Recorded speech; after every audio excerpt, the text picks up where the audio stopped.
Class 9. In this video, we shall discuss about introduction to Euclid's geometry. Geometry is originated from the need for measuring land. ठीक है. Knowingly, unknowingly, we are using geometry when we are measuring land, isn't it? And even in our daily life, we are dealing with geometry because anything we see, the shapes, if we see if we observe its shape, we can find geometry over there also. Okay, when we talk about area, we are dealing with area, that is also geometry. ठीक है, boundary, that is also geometry. So even in the ancient civilization like Egyptian civilization, Chinese civilization, Indo-Greek civilization and all those, people are dealing with geometry. And during those days we have great mathematician who have given his significant contribution towards the geometry. You have already know Pythagoras. He was a Greek mathematician only, and Pythagoras जो थे वो student थे Thales के. See, you have read about Pythagoras contribution right from standard 7, right? And in your when you will go in standard 10th, we will read about Pythagoras theorem also we will read about Thales theorem. तो Thales के student थे Pythagoras. ठीक है, Thales ने भी अपना बहुत योगदान दिया है ट्रायंगल्स में, और पाइथागोरस ने तो दिया ही है राइट ट्रायंगल के लिए, एवरीबडी नोज. और another Greek mathematician was Euclid. I think he was the father of geometry. He should be considered as father of geometry. Now why I am saying this, he has wrote a book called Element. ठीक है, उन्होंने element नाम की एक book लिखी है और जिसके 13 चैप्टर्स हैं. Each chapter is just like a book only. Element has 13 chapter and each chapter is like a book only. ठीक है, तो एलिमेंट्स में हम लोग कुछ इम्पॉर्टेंट फैक्ट्स को देखेंगे. तो will write and we will learn also whatever is important in this chapter we will learn. So introduction to Euclid's, introduction to Euclid's geometry.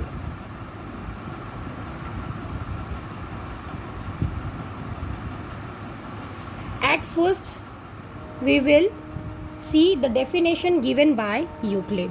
तो ये definition क्या थी? First point is definition. ठीक है, definitions given by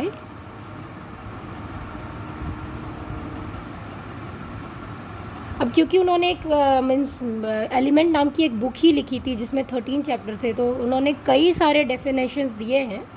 ठीक है, लेकिन will read few important definition given by him.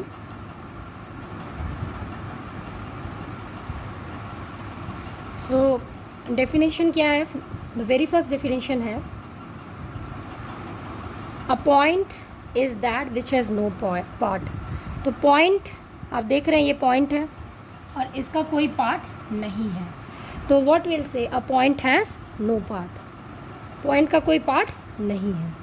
A point has no part. Next is a line is breadthless. A line is breadthless length. See, if you draw a line, suppose you draw a line segment,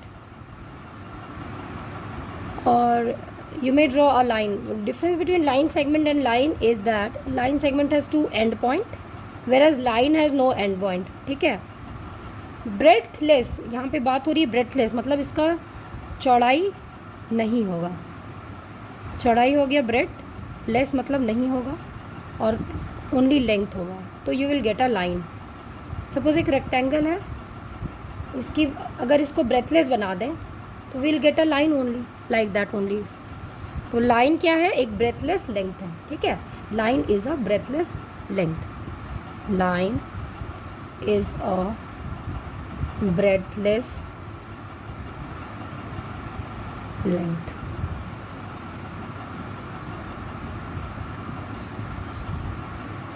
The next point is the ends of a line are points.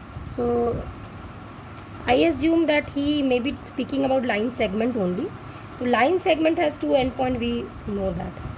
It is clear to us, ठीक है। So till now what we have read, a point has no part, line segment is a breathless length, the end of a line are points. Is that clear? Fourth one is a straight line is a line which lies evenly with the point on itself, ठीक है। मतलब straight line जो है एक ऐसा line है, सारे points को अगर आप कॉन्स्टिट्यूट करेंगे इवनली, ऐसा नहीं कि एक पॉइंट इधर एक पॉइंट इधर एक पॉइंट इधर, ऐसा नहीं, इवन वे में अगर आप कंसिडर करेंगे इनफाइनाइट पॉइंट को, तो you will get a straight line only, right, है ना। इवन डिस्ट्रीब्यूशन कर देंगे इन पॉइंट्स का like this, will get a straight line. तो इसको हम लोग कैसे बोलेंगे? A straight line is a line which lies evenly with the point on itself, ठीक है। A straight line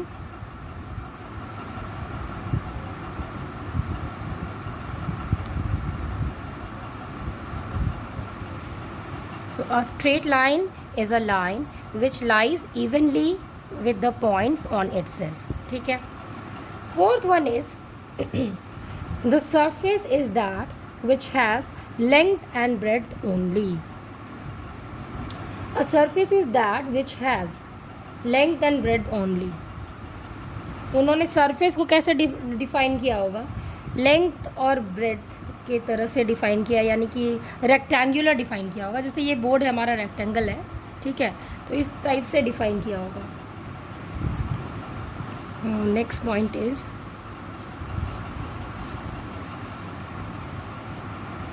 देखिए, क्योंकि उन्होंने बोला है a surface is that which has length and breadth only, that means उसके पास लेंथ है, ब्रेड्थ है, वो रेक्टेंगुलर शेप सरफेस को माना हुआ है उन्होंने। तो यू ऑलरेडी नो कि रेक्टेंगुलर शेप जो होता है उसका जो एक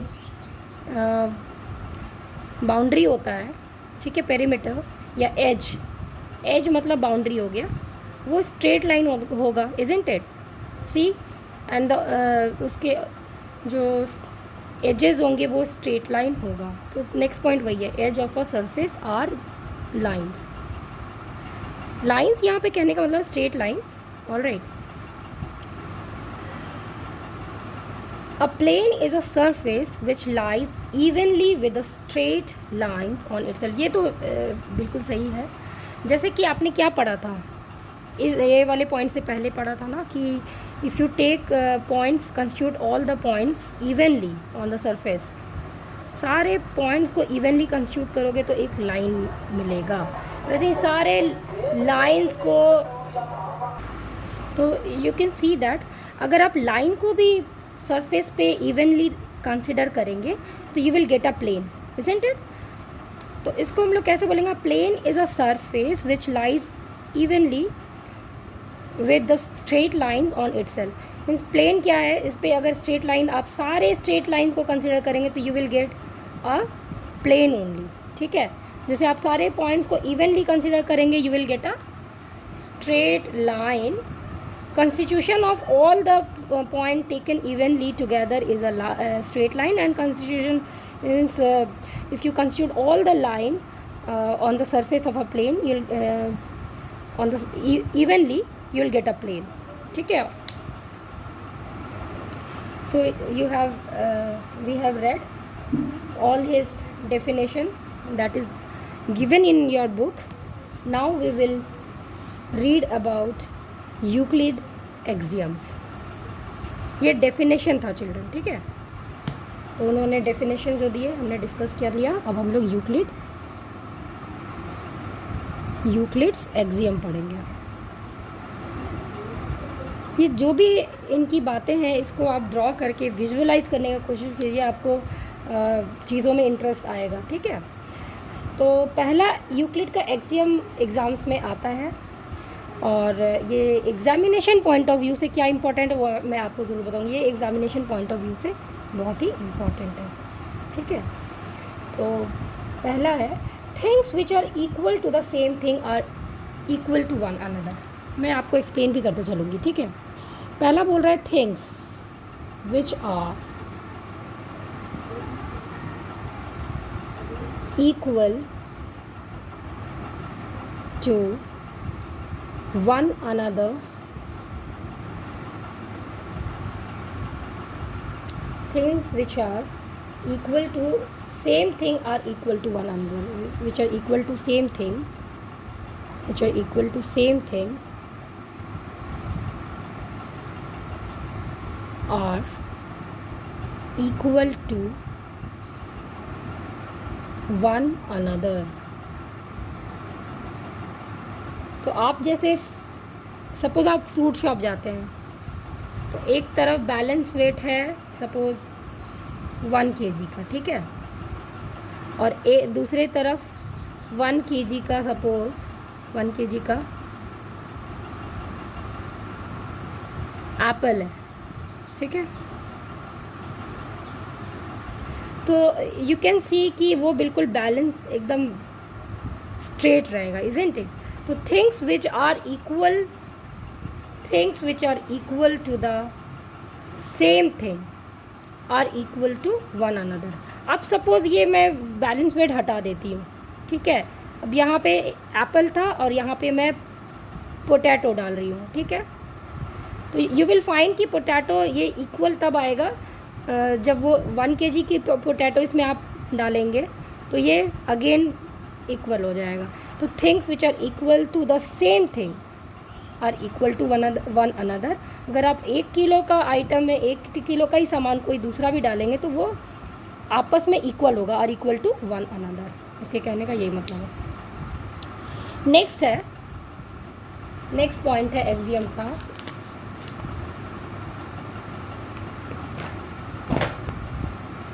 if equal are added to the equal the whole are equal, ठीक है। If equal are added, suppose 1 kg का आपने बोला ना, मैंने बोला भी एप्पल है, ठीक है।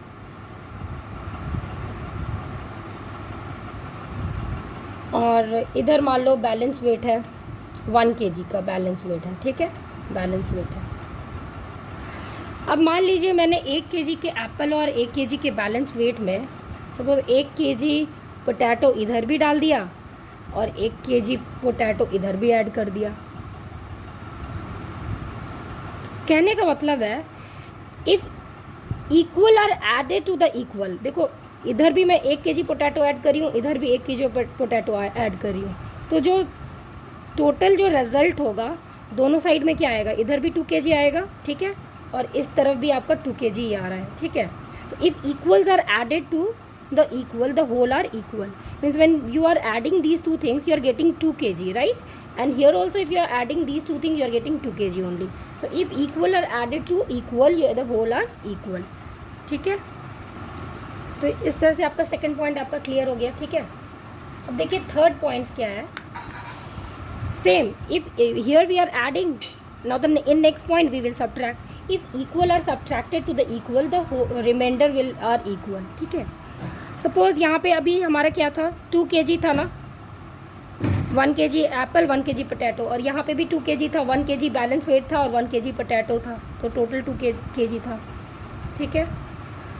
तो सपोज़ आप यहाँ से 1 kg एप्पल हटा दे रहे हैं और यहाँ से बैलेंस वेट हटा दे रहे हैं, ठीक है, या यहाँ से 1 kg पोटैटो हटा रहे हैं, तो जो रिमाइंडर होगा वो हमें इधर 1 kg मिलेगा और इधर भी 1 kg ही मिलेगा। तो if equal are subtracted to the equal, अगर दो बराबर चीज़ है उसमें समान मात्रा निकाली जा रही है, घटाई जा रही है, तो जो आंसर होगा दोनों केस में वो इक्वल आएगा। कहने का यही मतलब है, ठीक है। If equal are subtracted to the equal are subtracted to the equal, the whole will be equal. So let's pen down the same thing. Third one, if equals are subtracted to equals,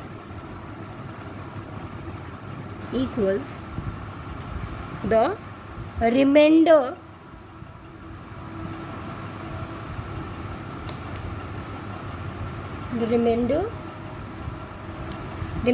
are equal.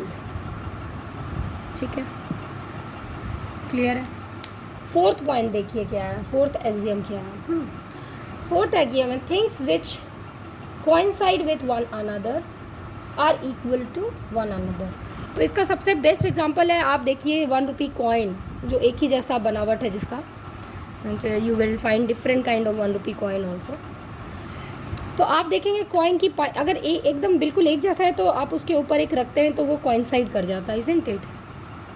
And your right hand and left hand coincide with one another, isn't it. तो your right hand and left hand coincide with one another. तो कहने का क्या मतलब है कि things which coincide, जो चीज़ें एक दूसरे पे कोइंसाइड हो जाती हैं, जो चीज़ें एक दूसरे पे कोइंसाइड हो जाती हैं वो आपस में भी इक्वल होंगी. तो अगर ये एरिया और ये एरिया कोइंसाइड हो जा रहा है, दैट मीन्स ये दोनों जो मेरा पाम का जो एरिया है वो इक्वल होगा. ठीक है, things with that coincide with each other are equal to one another. ठीक है, एक बार इधर भी देख लें. अगर ये है सपोज 5, ये 3 है और ये 4 है. ठीक है, ये राइट एंगल है. तो अगर आप कोई भी अनदर राइट एंगल का कटआउट लेंगे सच दैट कि वो 5 है इधर, 3 है और 4 है, तो आप इसके ऊपर इसको कोइंसाइड इजीली कर सकते हैं. इसका मतलब दोनों का जो एरिया होगा वो इक्वल होगा, कोइंसाइड हो जाएगा एक दूसरे में और वो आपस में बराबर होगा. Things which coincide with one another are equal to one another. ठीक है, फोर्थ वन, थिंग्स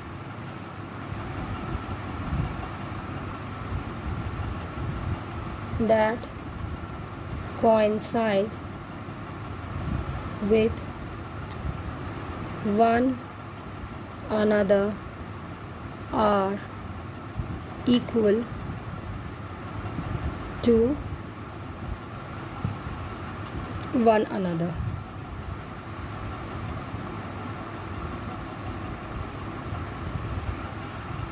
नेक्स्ट है the whole is greater than a part. ठीक है, the whole is greater than a part. तो होल से पार्ट, होल जो है always greater होता है पार्ट से. ठीक है, जैसे ये होल है और सपोज इसका ये एक पार्ट है, ऑब्वियसली ये पार्ट हो गया, ये होल है. होल मतलब पूरा, पार्ट मतलब फ्रैक्शनल पार्ट, उसका होल का फ्रैक्शनल पार्ट. तो always it is very obvious that whole is greater than the part. ठीक है, whole is greater than the part. Next is things which are double of the same thing are equal to one another. Let's write down things which are double of same thing are equal to one another. इसका मतलब जैसे suppose 1 kg Apple था इधर, 1 kg balance wait था इधर. ठीक है, अब इसी को इंटू 2 कर दीजिए, इंटू 2 कर दीजिए, तो भी वो आपस में बराबर होगा. 2 kg एप्पल ले लीजिए, 2 kg का बैलेंस वेट लीजिए, तो भी वो बराबर होगा. ठीक है, तो things which are double of the same thing are equal to one another. जो चीज़ बराबर है और उसकी डबल कर दी जाए अमाउंट, तो वो आपस में इक्वल होगी. अब नेक्स्ट है, जब हमने डबल किया तो इसकी हाफ भी कर सकते हैं. जैसे 1 kg एप्पल था हमारा इधर, और इधर था 1 kg का बैलेंस वेट, ठीक है। इसको आधा कर दीजिए, इसको आधा कर दीजिए, फिर भी अमाउंट जो आपका बैलेंस वेट है वो बिल्कुल मीन्स हॉरिजॉन्टल होगा, बिल्कुल बैलेंस रहेगा। आप उसका आधा भी कर देंगे, अगर इक्वल है, चीज़ें बराबर है, उसका आधा कर देंगे तो भी वो बराबर होगा। तो इसको how you will write, things which are double of the same thing are equal to one another, things which are half of same thing are equal to one another. Next point is things which are half of the same thing are equal to one another. So let's write down things which are half of the same thing are equal to one another. Things which are half of the same thing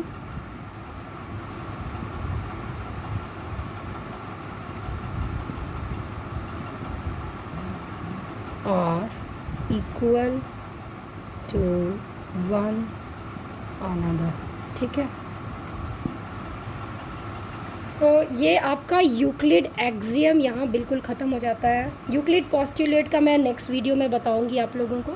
और exercise 5.1 मेरे बच्चों ने बना लिया है, हालांकि फिर भी मैं उसके जो इम्पॉर्टेंट क्वेश्चन है जो बराबर एग्ज़ाम्स में पूछे जाते हैं वो मैं आपको डिस्कस करूँगी मेरे वीडियो में भी। और इसको आप अच्छे से यूक्लिड एक्सियम्स को अच्छे से समझिए, डेफिनेशंस क्या है, he was a great mathematician. और आप उनका यूक्लिड जो है उसका गूगल से फ़ोटो निकालिए और उसको अपने ही हैंड से स्केच कीजिए और उसके उन्होंने जो डेफिनेशंस दिए हैं, उन्होंने जो एक्सियम्स दिया है, उसके बाद उनके बारे में छोटा सा, उनके जीवन के बारे में छोटा सा इंट्रोडक्शन देते हुए, उनकी कंट्रीब्यूशंस को देते हुए आप एक असाइनमेंट को भी प्रिपेयर कीजिए, ठीक है। Okay, thank you.